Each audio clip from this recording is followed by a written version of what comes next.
जय हिंद। हमारे YouTube channel ज्ञान का सागर में आप सभी का हार्दिक स्वागत है। इस वीडियो की सहायता से आप पूर्ण घन संख्याओं के बारे में जानेंगे। यहाँ पे लिखा हुआ है, वह संख्या पूर्ण घन संख्या होती है जो किसी संख्या का घन हो। जैसे एक का आप घन करेंगे, एक का गुणा आप 3 बार आपस में करेंगे तो हो जाएगा एक का क्यूब, यानी एक का घन, तो बराबर एक आएगा। ऐसे 2 का जब क्यूब करेंगे, 2 का घन करेंगे तो 8 आएगा। 3 का घन करेंगे तो हो जाएगा 27। 4 का घन करेंगे तो हो जाएगा 64। तो ये जो हैं 1, 8, 27 और 64, ये पूर्ण घन संख्याएं हैं। यानी वह संख्या पूर्ण घन संख्या होती है जो किसी संख्या का घन हो। जैसे यहाँ पे 8 देख लीजिए, 8 एक पूर्ण घन संख्या है, तो यह किस संख्या का घन है? 2 का घन है। ऐसे 27, 27 भी एक पूर्ण घन संख्या है, तो यह किस संख्या का घन है? 3 का घन है। तो आप समझ गए होंगे कि पूर्ण घन संख्याएं क्या होती हैं।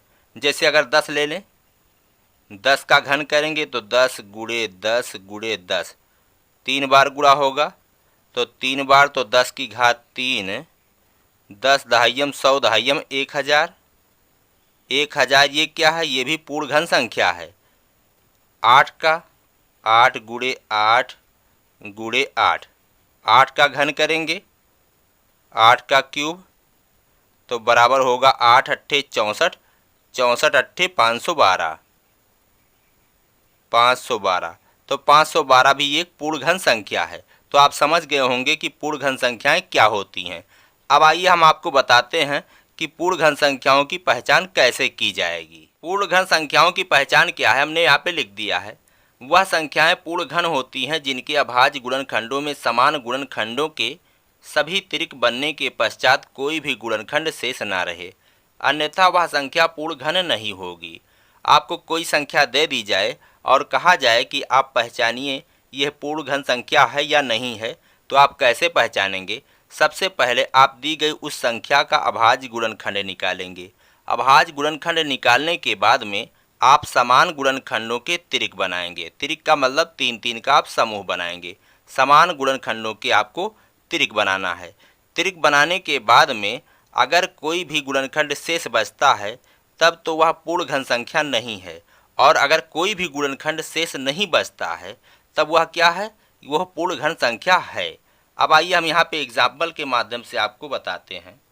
एग्जाम्पल है जैसे 216, क्या ये पूर्ण घन संख्या है या नहीं है? तो सबसे पहले आप क्या करेंगे? 216 का अभाज्य गुणनखंड करेंगे। चलिए यहाँ पे कर लेते हैं 216। सबसे पहले आप सबसे छोटी अभाज्य संख्या से यहाँ भाग करेंगे।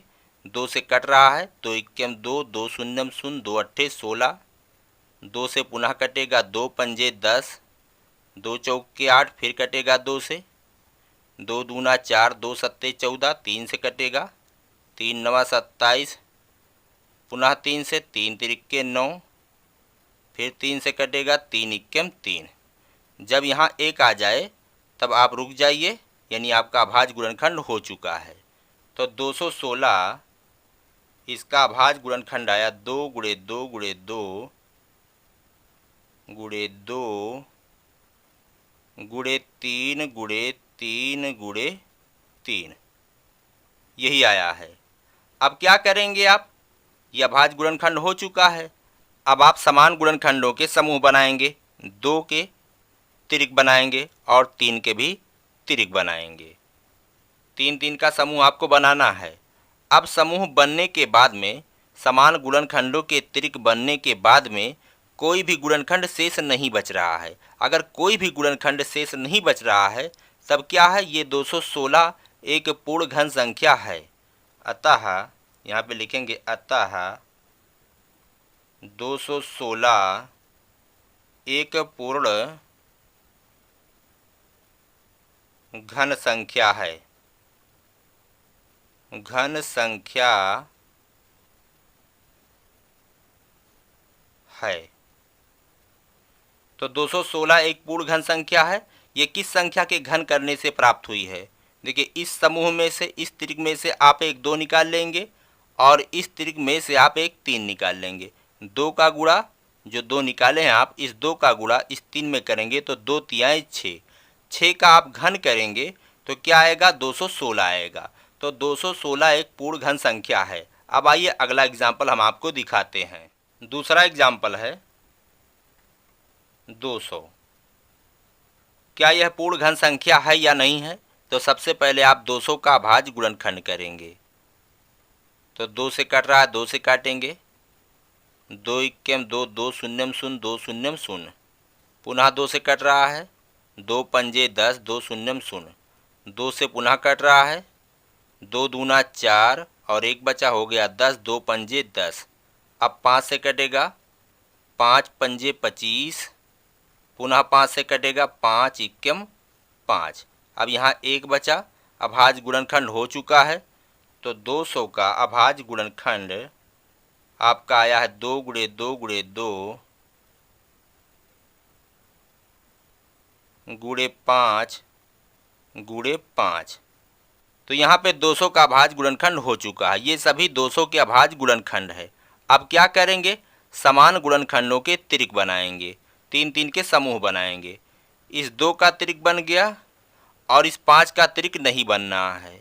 तो नहीं बनना तो ये शेष बच गए। तो क्या कहा गया है कि सबसे पहले आप दी गई संख्या का अभाज्य गुणनखंड करिए, उसके बाद समान गुणनखंडों के त्रिक बनाइए। यदि त्रिक बन जा रहे हैं तब तो वह पूर्ण घन संख्या है, और अगर त्रिक बनाने के पश्चात कोई भी गुणनखंड शेष बच जा रहा है तब वह पूर्ण घन संख्या नहीं हो सकती। तो यहाँ देखिए 5 का त्रिक नहीं बनना है, अभी एक 5 और होता तो इसका भी त्रिक बन जाता। तो इस तरह से हम कह सकते हैं कि 200 एक पूर्ण घन संख्या नहीं है, क्योंकि यहाँ पे 5 जो अभाज्य गुणनखंड है इसका त्रिक नहीं बन पा रहा है। तो यहाँ पे लिखेंगे अतः 200 एक पूर्ण घन संख्या नहीं है, पूर्ण घन संख्या नहीं है। अब आइए यहीं पे हम और बात आपको बता देते हैं।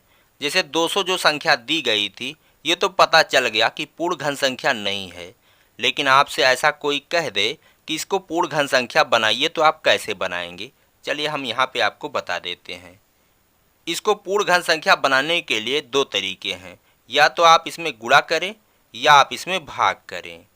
तो जैसे यहाँ पे देख लीजिए 200 का जो अभाज्य गुणनखंड आया था इसका त्रिक बन गया था, और यहाँ इसका त्रिक नहीं बन रहा था। अगर एक 5 और होता, गुणे 5 यहाँ होता तो इसका भी त्रिक बन जाता।